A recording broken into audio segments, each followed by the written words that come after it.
Gloire à Jésus-Christ. Est-ce que nous pouvons acclamer pour Jésus-Christ? Que Dieu soit loué pour ce jour qu'il nous a donné. Un jour nouveau. Et nous sommes réunis devant sa présence. Je voudrais seulement te dire, devant la présence du Seigneur, sois calme et sois en paix. Même si tout était détruit dans ta vie, mais dans la présence de Dieu, tout va se renouveler.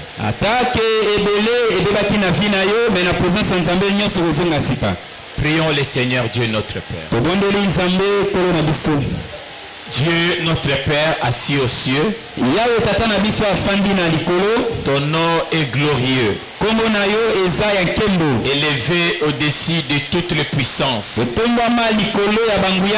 au-dessus de tous les esprits.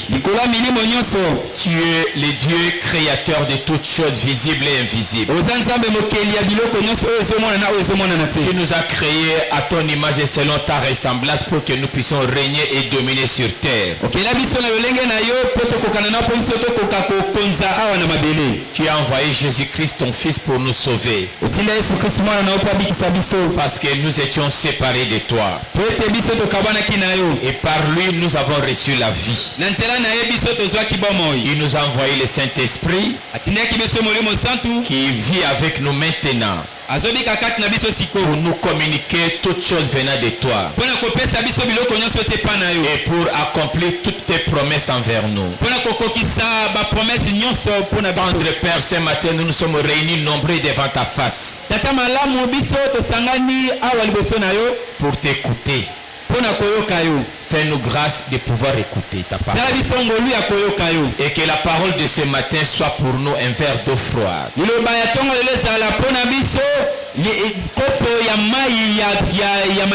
Qui va étancher notre soif, Seigneur. Bénis ce peuple qui est venu nombreux pour t'écouter ce matin. Que l'Esprit de Dieu qui a ramené Jésus-Christ d'entre les morts en vie, qu'il soit avec chacun de nous, afin de nous communiquer la vie par cette parole. Qui suis-je pour me tenir devant ton peuple et parler, Seigneur? Je ne suis qu'un simple instrument que tu as voulu te servir. Louer ma bouche et que ma bouche communique la paix et la vie. Et que la victoire accompagne cette prédication. Dans le nom précieux de notre Seigneur. Toute l'assemblée dit Amen. Est-ce que nous pouvons acclamer le Seigneur? Tu peux saluer ton vis-à-vis.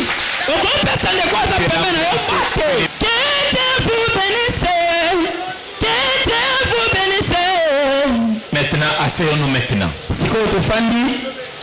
Je bénis le Seigneur pour cette occasion qu'il nous offre de venir écouter sa parole. Savons que notre thème, c'est la rédemption. Mais aujourd'hui, nous allons parler de la mort de Christ annule la peine de mort de l'humanité.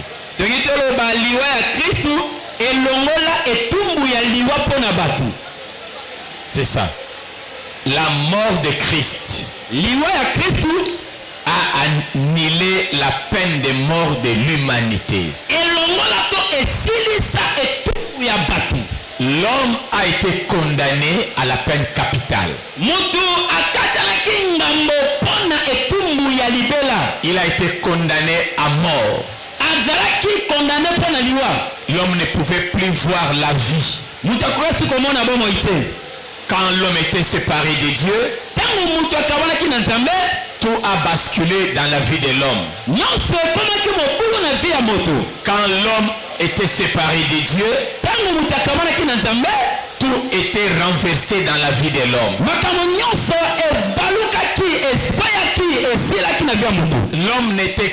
L'homme n'était pas créé pécheur.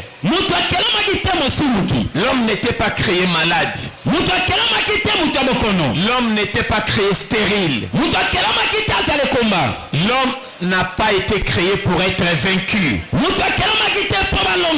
Donc tout ce que l'homme raconte aujourd'hui dans sa vie,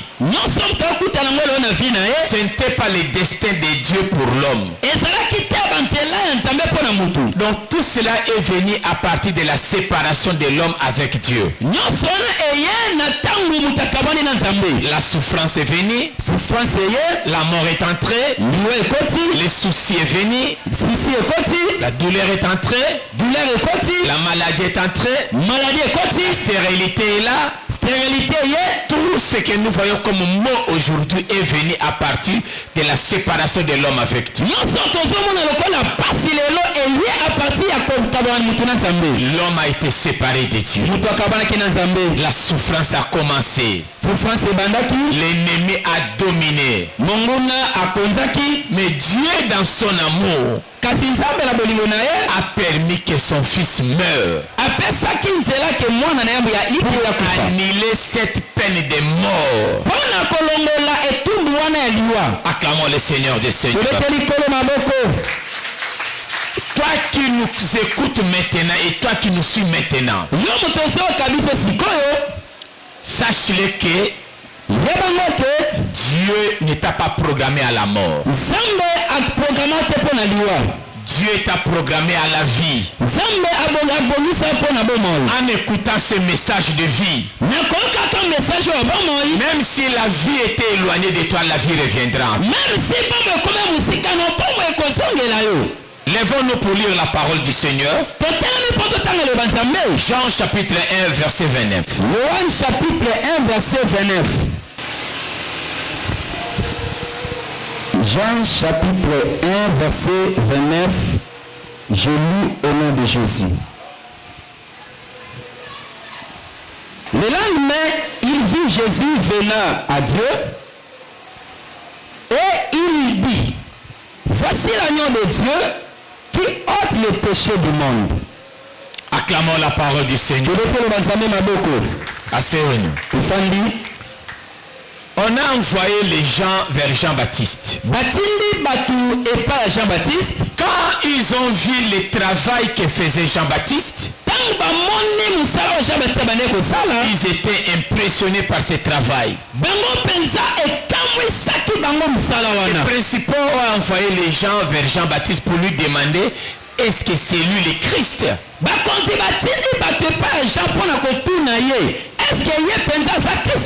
Jean a dit ceci: non, ce n'est pas moi qui suis le Christ. Alors, si tu n'es pas le Christ, qui es-tu? Tu es le prophète? Tu es Élie? Il dit non. Alors, qui es-tu? Que dis-tu de toi-même? Alléluia. Amen. Quand il leur a dit ce qu'il lui était, alors on lui a dit: si tu n'es pas le Christ, alors pourquoi baptises-tu?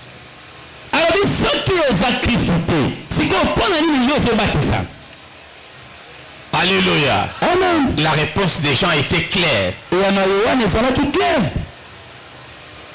Après moi, il y a quelqu'un. Lui baptisera du Saint-Esprit. Mais moi, je ne suis pas capable de délier les courroies de ses sandales. C'est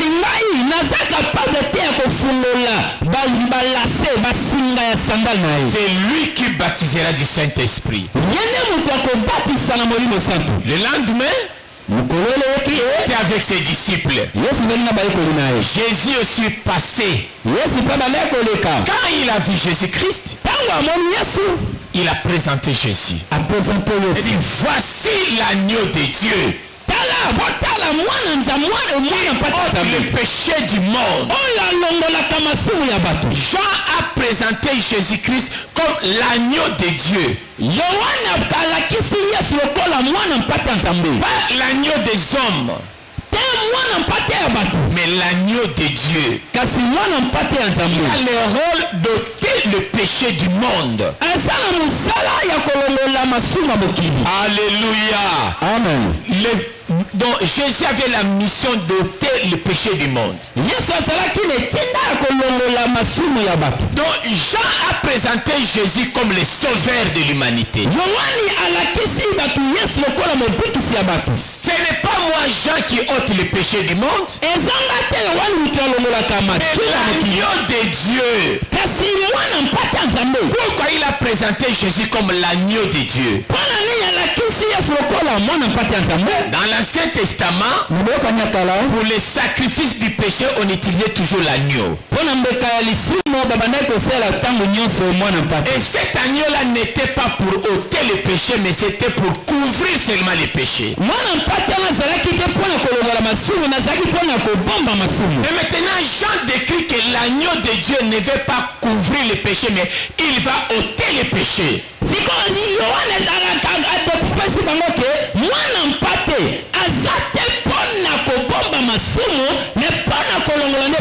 Est-ce que quelqu'un peut dire que Jésus-Christ est l'agneau de Dieu qui ôte le péché du monde?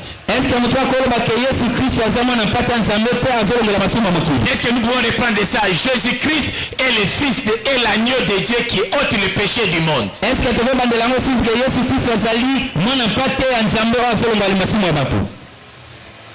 On peut reprendre ça, une et trois. Acclamons pour Jésus-Christ. Jean a présenté Jésus comme le Christ. Qui a été oint par Dieu pour sauver l'humanité. Jésus-Christ seul est le sauveur de l'humanité. Il est le sauveur des Africains, le sauveur des Noirs. Il est le sauveur des Blancs, des Européens. Il est le sauveur des Rouges, des Américains. Il est le sauveur des Jaunes, des Asiatiques.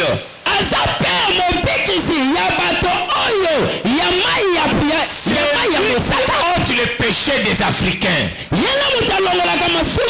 C'est lui qui ôte le péché des Blancs.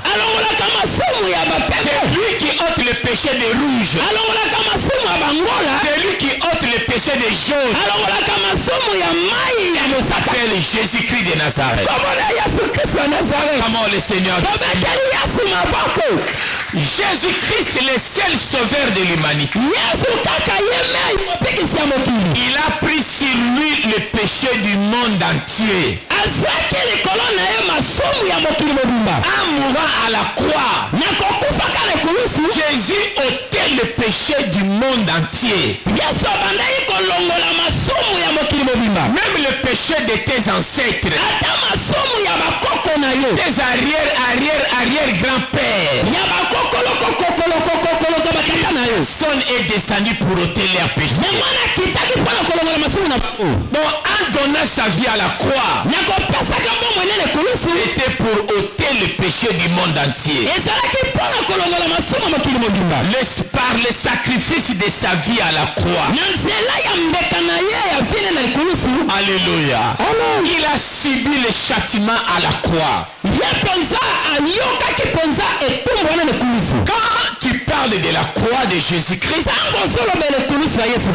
ne vois pas l'arbre, ne vois pas la planche. Mais quand nous parlons du sacrifice de Jésus-Christ à la croix, nous voyons l'ensemble de toutes les souffrances que Jésus-Christ a endurées à Golgotha afin de porter nos péchés.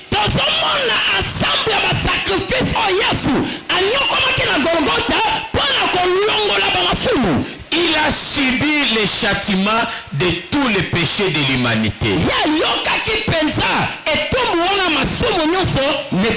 Il a subi le châtiment de tous les péchés de l'humanité.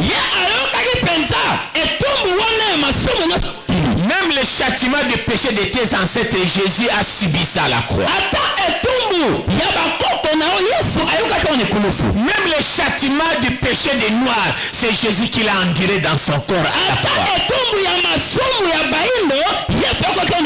Même le châtiment du péché des rouges, c'est lui qui a subi ça dans son corps.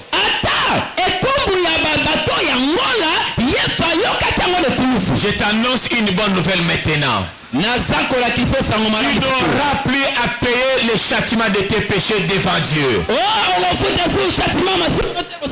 Je te dis, tu n'auras plus à payer le châtiment de tes péchés devant Dieu.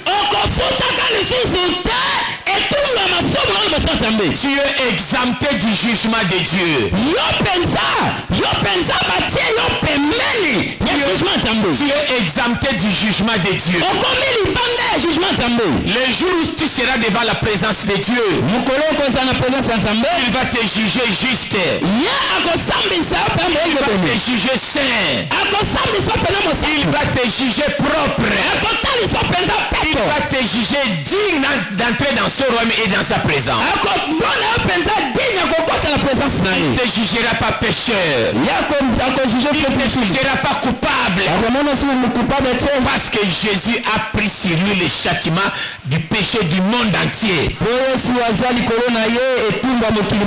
châtiment des Européens est tombé sur Jésus-Christ. Aujourd'hui, si un Européen se répand en Jésus, il aura la vie sauvée. Il aura la vie sauvée. Le châtiment du péché des Asiatiques est tombé sur Jésus-Christ. Si un Asiatique croit en Jésus-Christ aujourd'hui, il est exempté du châtiment de Dieu.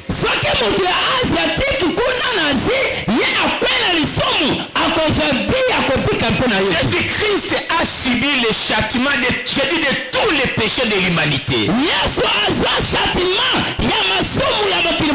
Quel que soit le péché que tu as commis dans ta vie, quel que soit le nombre du péché de tes ancêtres, quelle que soit la qualité et la quantité et le nom du péché que tes ancêtres ont commis,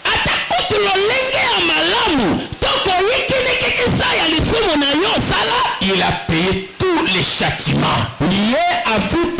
Il a payé tous tes châtiments. Il a payé tous tes châtiments. Ne sois pas dans la culpabilité quand tu as reçu Jésus-Christ dans ta vie. Il n'a pas seulement payé 10% de tes péchés, non. Il a payé le châtiment du 100% de tous tes péchés. Aucun péché n'a encore le pouvoir de venir te bloquer et de t'accuser devant Dieu.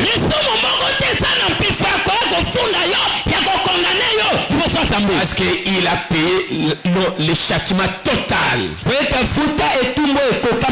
Tous les péchés. Pourquoi il a payé ça? Afin de permettre à chacun de nous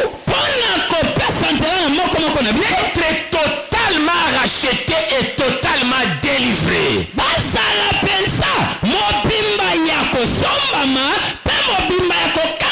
Donc il a payé la totalité du châtiment de tous nos péchés.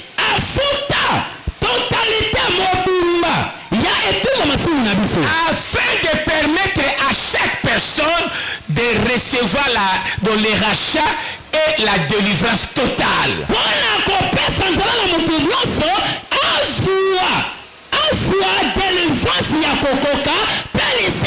Je te dis, par le rachat de Jésus, tu es totalement racheté. Tu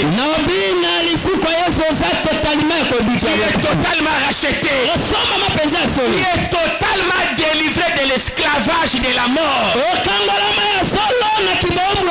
Tu es totalement racheté à Dieu. Tu es totalement délivré de l'esclavage l'esclavage de Satan.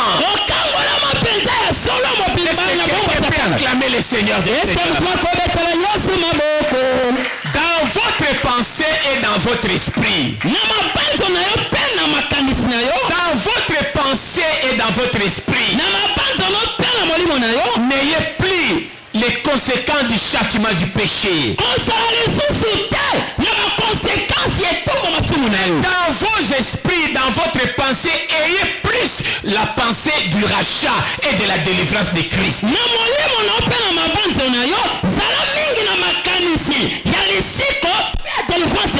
Est-ce que quelqu'un peut dire que Jésus m'a totalement racheté? Jésus m'a totalement délivré de l'esclavage de la mort. Acclamons le Seigneur des Seigneurs. J'avais dit au début que le fait que l'homme a été séparé de Dieu, c'est le moment où tout a chuté dans la vie de l'homme. Tout a commencé à sombrer quand l'homme est séparé de Dieu. C'est quand l'homme était séparé de Dieu que la maladie est entrée. Que le péché est entré. Que la domination est entrée. Que la stérilité est entrée. Que le blocage est entré. Que les maladies, les douleurs sont entrées. Parce que l'homme a été séparé de Dieu. Cette séparation, on appelle ça la mort. Cette séparation avec Dieu, on appelle ça la mort. Parce que Dieu est la vie. Est-ce que tu me dis que Dieu est la vie? Dieu est la vie. Si tu te sépares de la vie, qu'est-ce qui t'attend? J'ai dit, si tu t'es séparé de la vie, qu'est-ce qui t'embrasse? La mort. Donc Dieu est la vie. Le fait que l'homme a été séparé de Dieu, l'homme a été séparé loin de la présence de Dieu, c'est la mort qui est entrée. Parce qu'il était séparé de la vie. Mais Jésus-Christ de Nazareth, par le châtiment qu'il a subi à la croix, par la mort qu'il a subi à la croix, il a annulé la peine de mort qui me condamnait. Il a annulé la peine de mort par sa mort. Il m'a rassemblé avec Dieu. J'étais loin de la vie. Les ténèbres. Dans les douleurs. Dans les soucis. Dans la domination. Parce que j'étais loin de la vie. Et quand il est mort, il a annulé la peine de mort. Il m'a ramené dans la présence de Dieu. Il m'a encore ramené à la vie. Parce qu'il m'a ramené à la vie, les ténèbres ont disparu. Parce qu'il m'a ramené à la vie, les ténèbres ont disparu. La maladie a disparu. Le péché a disparu. Alléluia. Est-ce qu'on peut acclamer le Seigneur des Seigneurs? C'est mort. Tu n'es plus un mort. Tu es vivant. Jésus-Christ a dit, parce que moi je vis, vous vivrez aussi. Ozonga na présence ya vie. Yes. Nabi ozonga na présence ya vie. Amen. Ozonga na présence ya vie. Yes. Liwa et annulé liwa. Nazongi na vie. Aie ça dans ta pensée. Même si une maladie venait, sache-le que tu es déjà ramené dans la présence de Dieu. Dans